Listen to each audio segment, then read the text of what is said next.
දෙකලවරට probe එක තියාගෙන බලන්න ඕනේ.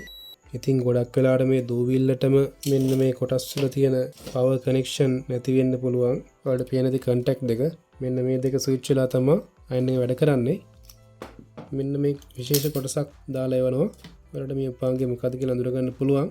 ඔයාලට පේනවා මෙතන ඉන්ඩිකේටර් බල්බ් එක පත් වෙනවා. අපේ වැඩේ සාර්ථකයි. ඉතින් මේ විදිහට තමයි අයන් එක රිපෙයාර් කරගන්නේ.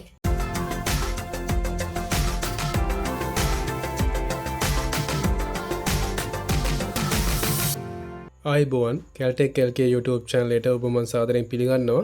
අද මම මේ වීඩියෝ එකෙන් ඔයාලට කියලා දෙන්නේ මෙන්න මේ වගේ අයන් එකක් රිපෙයාර් කරගන්නේ කොහොමද කියලා. ඉතින් මට අද මේ හම්බෙලා තියෙන දම්රෝ අයන් එකක්. මේකේ විස්තර ටික මේ විදිහට පිටපස්සේ ගහලා තියෙනවා. ඉතින් මට මේක හම්බ වුණේ මේක රත් වෙන්නේ නැහැ. පොඩ්ඩක් බලලා දෙන්න කියලා කිව්වා. ඉතින් මේ වගේ අයන් එකක් ඔයාලගේ විදිහට තියෙනවා නම් මේ විදිහට වැඩ කරන්නේ නැත්නම් මේ විදිහට පවර් කෝඩ් එකකට ගහලා බලනවා.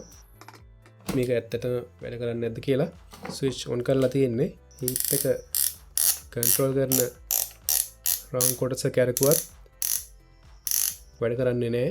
අයන් එකට මේ වගේ වුණාට පස්සේ මුලින්ම අපි බලන්න ඕනේ අපේ ප්ලග් පොයින්ට් එකෙන් කරන්ට් එක ඇතුළට යන මෙන්න මේ ප්ලග් කොටසේ තියෙනවා. මෙන්න මේ හරියේ ෆියුස් එකක්. මේක ඇම්පියර් 13ක ෆියුස් එකක්. මුලින්ම අපි බලන්න ඕනේ මෙන්න මේ ෆියුස් එක හරියට වැඩ කරනවද කියලා. මෙන්න මේ ෆියුස් එක තමයි මේ ප්ලග් ටොප් එක ඇතුළේ තිබුණේ. අපිට ෆියුස් එක චෙක් කරගන්න පුළුවන් මේ විදිහට මල්ටිමීටර් එකේ බසර් මෝඩ් එක දාගෙන ප්‍රොබ් දෙක මේ විදිහට ෆියුස් එකේ ගාවපුවාම බස් එක වැඩ කරනවා. ඒ කියන්නේ ෆියුස් එකේ දෝෂයක් නැහැ. ඒ විදිහට ෆියුස් එකේ දෝෂයක් නැහැ කියලා හරියටම තහවුරු කරගෙන පස්සේ මේ ෆියුස් එක තිබුණු විදිහටම සවි කරගන්න ඕනේ. ඊට පස්සේ මේ වයර් එකේ බාහිරින් පේන විදිහට වයර් කැඩිලා ඩැමේජ් වෙලා වගේ තියෙනවා නම් ඒකත් හරියටම පරීක්ෂා කරගන්න වෙනවා. එතනින් එහාට අපි මේක වැඩ කරන්නේ කියලා තහවුරු වුණොත් එහෙම මෙන්න මේ කොටස් ගලවලා ඇතුළ පරීක්ෂා කරගන්න ඕනේ.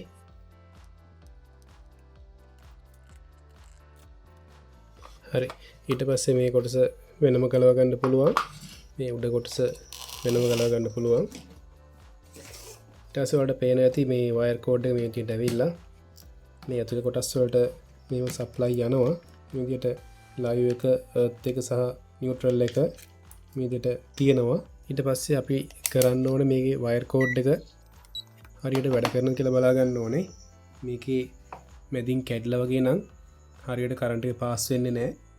ඒක හරියටම අපිට චෙක් කරගන්න වෙනවා. මේ විදිහට මල්ටිමීටර් එකේ බසර් මෝඩ් එක දාගෙන අපි මේ විදිහට දෙකලවරට ප්‍රොබ් එක තියාගෙන බලන්න ඕනේ වයර් හරියට වැඩ කරනවද කියලා. දැන් මම මේ චෙක් කරගන්නේ ලයිව් වයර් එක. ලයිව් වයර් එක වැඩ කරනවා. ඊට පස්සේ නියුට්‍රල් වයර් එක මේ විදිහට චෙක් කරගන්නවා. අපි එර්ත් එකත් මේක චෙක් කරගමු. එර්ත් එකත් වැඩ කරනවා. ඊට පස්සේ මේක දෝෂයක් තියෙනවා නම් තියෙන්නේ මේකේ අභ්‍යන්තරයේ කොටස් වල. ඒ නිසා අපිට මේක ගලවලා මේ ප්ලාස්ටික් කොටස් ටික අයින් කරගන්න වෙනවා. හරි ඊට පස්සේ මේකේ තිබ්බ ඇන ටික මම ගලව ගත්තා. ගලවගෙන මේ විදිහට කොටස් දෙක වෙන් කරගන්න පුළුවන් වුණා. ඔයාලට පේන ඇති මේ සප්ලයි වයර් ටික මේ විදිහට ඇතුළට යනවා. ඒ වගේම තව සුදු පාට වයර් දෙකක් මෙතෙන්ට එනවා. සුදු පාට වයර් එක තමයි මේකේ ඉන්ඩිකේටර් බල්බ් එකක් තියෙනවා. පවර් එක කියන්නේ කොයිල් එක රත් වෙනකොට බල්බ් එක පත් වෙනවා. කොයිල් එක රත් වෙන එක නැවතුනහම බල්බ් එක නිමෙනවා. ඒක ඉන්ඩිකේට් කරන බල්බ් එකට තමයි මෙන්න මේ සුදු පාට වයර් දෙක යන්නේ. මෙතනින් ඇතුළට තමයි දෝෂය තියෙන්නේ. අපි මෙතන වයර් දෙක චෙක් කරගත්තා මෙන්න මේ සම්බන්ධතාවයත් එක්ක. එතකොට කිසිම දෝෂයක් පෙන්වන්නේ නැහැ. අපි ඊට පස්සේ මෙන්න මේ ඇන තුන ගලවගෙන බලමු. එතනින් එහාට මොනවද වෙලා තියෙන්නේ කියලා. හරි ඇන ටික මේ විදිහට ගලවගෙන අපිට පුළුවන් මේ කොටස වෙන් කරගන්න. සෑහෙන දූවිල්ලක් තියෙනවා කිය ඇතුලේ. ඉතින් ගොඩක් වෙලාවට මේ දූවිල්ලටම මෙන්න මේ කොටස් වල තියෙන පවර් කනෙක්ෂන් නැති වෙන්න පුළුවන්. හරි මම දැන් අභ්‍යන්තර කොටස් ටික සෑහෙන දුරකට ක්ලීන් කරගත්තා. ඊට පස්සේ අපිට බලන්න පුළුවන් මෙන්න මේ අයන් එකේ කොයිල් එක හරියට වැඩ කරනවද කියලා. අයන් එකේ කොයිල් එක චෙක් කරගන්න විදිහට මල්ටිමීටර් එකේ ohms ස්කේල් එකට දාගෙන දැන් මෙතන තියෙන ohms ස්කේල් එක වඩ පේන ති මෙන්න මෙතන සහ මෙතන කනෙක්ෂන් දෙකෙන් තමයි මේ කොයිල් එක ඇතුළට කරන්ට් කරා යන්නේ. ඒ කොයිල් එකට මේ විදිහට අපි ප්‍රොබ් එක තියෙනකොට පෙන්වනවා ohms 24ක් කියලා. ඉතින් කොයිල් එක වැඩ කරන කොයිල් එක පිච්චිලා නැහැ. ඊට පස්සේ අපිට බලන්න පුළුවන් මෙන්න මේ තර්මල් ස්විච් එක හරියට වැඩ කරනවද කියලා. මේ තියෙන තර්මල් ස්විච් එක මේක සීරු මාරු කරලා තමයි හීට් එක කන්ට්‍රෝල් කරන්නේ. වැඩිපුර කැරකුවොත් එහෙම වැඩිපුර රත් වෙනවා, අඩුවෙන් කරකවලා තිබ්බොත් එහෙම අඩුවෙන් රත් වෙනවා. ඒක කන්ට්‍රෝල් කරන්න මෙන්න මේ තර්මල් ස්විච් එකෙන් මේක හදලා තියෙන ද්විලෝහ පටියකින්. ඉතින් මෙන්න මේ කොටස හරියට වැඩ කරන්නේ නැති වුණොත් මෙතනින් ලැබෙන මෙතන නම් මේ නියුට්‍රල් එක අරගෙන තමයි මේකෙන් කඩලා දීලා තියෙන්නේ. ඒ නියුට්‍රල් කනෙක්ෂන් එක හරියට ඔන් ඔෆ් වීම මත තමයි අයන් එක වැඩ කරන්නේ. අපි බලමු මේකේ මෙන්න මේ තර්මල් ස්විච් එක හරියට වැඩ කරනවද කියලා. තර්මල් ස්විච් එක චෙක් කරගන්නත් අපිට පුළුවන් මේ විදිහට මල්ටිමීටර් එකේ බසර් මෝඩ් එක දාගෙන මෙන්න මේ ස්විච් එකේ ඉන් සහ අවුට් කියන ස්ථාන දෙකට මල්ටිමීටර් එක තියාගන්න පුළුවන්. ඊට පස්සේ මෙන්න මේ ස්විච් එක හිමීට කරකවගෙන යනකොට ස්විච් එක පහළටම වැටෙනකොට බසර් එක ඔෆ් වෙනවා. අය ටිකක් කරකවනකොට මේක ටික් ගාලා සද්දයක් එනවා. සද්දේ හැනොත් එක්කම අපේ මල්ටිමීටර් එකේ බසර් මෝඩ් එකත් වැඩ කරන්න පටන් ගන්නවා. ඒ කියන්නේ ස්විච් එකේ දෝෂයක් නැහැ. ගොඩක් වෙලාවට කලින් මේකේ දූවිලි තිබුණු නිසා තමයි මේක දෝෂ සහගත වෙලා තියෙන්නේ නැත්තේ. කොහොමද අපි මේකේ M2 ගලවලා තව ටිකක් හොඳට මේකේ කන්ටැක්ට් එක ක්ලීන් කරගමු. ඊට පස්සේ මේ කොටස මේ විදිහට අරගෙන මෙන්න මෙතන ඔයාලට පේන දේ කන්ටැක්ට් දෙක මෙන්න මේ දෙක ස්විච් වෙලා තමයි අයන් එක වැඩ කරන්නේ. ඉතින් මෙන්න මේකේ ටිකක් සිනිඳු වෙලි කොටදාසියක් අරගෙන ඒ කන්ටැක්ට් දෙක මේ විදිහට පිරිසිදු කරන්න පුළුවන් අපිට. මම මේකට යොදාගත්තේ 400 වෙලි කොලේ. ගොඩක් වෙලාවට මෙන්න මේ කොටස පාවිච්චි කරන්න බැරි තත්ත්වයක තියෙනවා නම් අලුතෙන් මෙන්න මේ කොටසක් දාන්න වෙනවා. වෙළඳ පොලේ සාමාන්‍යයෙන් රුපියල් 250ක් 300ක් වගේ අතර මුදලකට මේ කොටසක් ගන්න පුළුවන්. මම මේක ක්ලීන් කරගත්තා වෙලි කොටදාසිය පාවිච්චි කරලා. ඒ වගේම මේ කන්ටැක්ට් ක්ලීන් එක පාවිච්චි කරලා මම මේ කන්ටැක්ට් දෙක තව ටිකක් හොඳට පිරිසිදු කරගන්නවා. ඊට පස්සේ මේක මම නැවත තිබුණු විදිහටම සම්බන්ධ කරගන්න යන්නේ. පස්සේ වලට පේන ඇති මේ රතු පාට ලයිව් වයර් එක ඇවිල්ලා මෙන්න මෙතන පොඩි කොටසක් කරා මෙහෙම මෙන්න මේ කොයිල් එකට පාස් වෙනවා කරන්ට් එක. අපි එතන තියෙන උපාංගය මොකක්ද කියලා බලමු ගලවලා.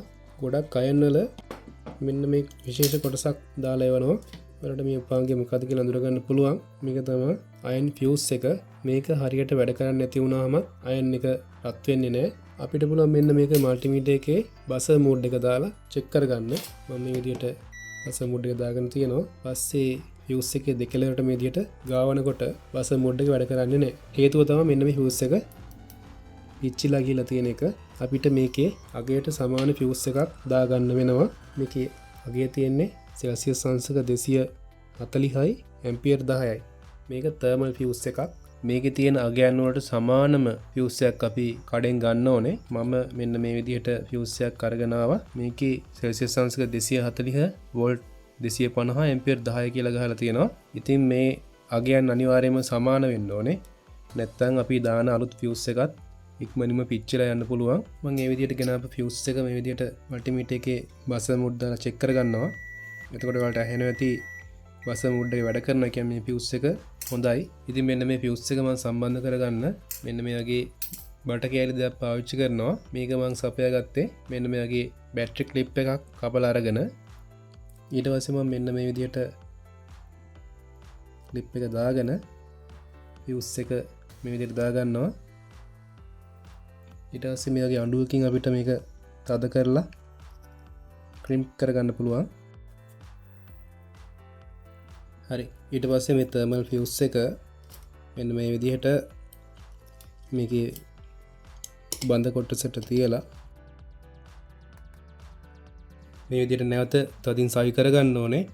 මොකද මේ තර්මල් ෆියුස් එක හීට් එක වැඩි වුණාම ඔෆ් වෙන්න හදලා තියෙන්නේ. ඒක හරියට ක්‍රියාත්මක වෙන්නේ නැහැ.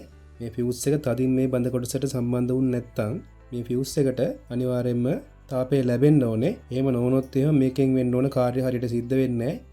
ඒ නිසා හරියාකාරයෙන් මේක තිබුණු විදිහටම නැවත සවි කරගන්න ඕනේ. ඒත් එක්කම මේ ෆියුස් එකේ වයර් කනෙක්ෂන් ටික මේ බඳේ ගෑවෙන්නත් හොඳ නැහැ. එහෙම වුණොත් එහෙම මේ අයන් එකේ පතුලට විදුලිය කාන්දු වෙනවා. ඒ කාන්දු වෙන විදුලිය අපිට ශරීරගත වෙන්න පුළුවන්, ශරීරයට වදින්න පුළුවන්. ඒ නිසා ඒකත් අනිවාර්යයෙන්ම හොඳට හිතේ තියාගෙන මේක සම්බන්ධ කරගන්න ඕනේ. ඊට පස්සේ මේ කොටස් ටික දැන් නිවැරදිව තියෙනවා නම් අපිට මේක නැවත සම්බන්ධ කරගන්න පුළුවන්. ඊට පස්සේ මම මේකට පවර් දීලා බලන්න යන්නේ. අපි මුලින්ම මේකේ මිනිමම් එකටම විදියට පරකවගෙන හොඳ පව දීලා තියෙන්නේ. ඊට පස්සේ ඔයාලට පේනවා මෙතන ඉන්ඩිකේටර් බල්බ් එක පත් වෙනවා. අපේ වැඩේ සාර්ථකයි.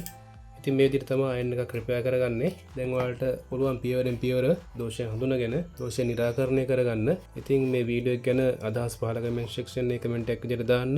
ඒ වගේම මේ වීඩියෝ එක තවත් කෙනෙක්ට බලන්න ෂෙයා කරන්න. ඒ වගේම මගේ channel එක subscribe කරලා bell icon එක click කරලා තියාගන්න. මේ වගේ වටිනා වීඩියෝ එකකින් නැවත හමු වෙනකන් අදට මම සමුගන්නවා. වීඩියෝ එක බලපු සියලුම දෙනාට ස්තුතියි.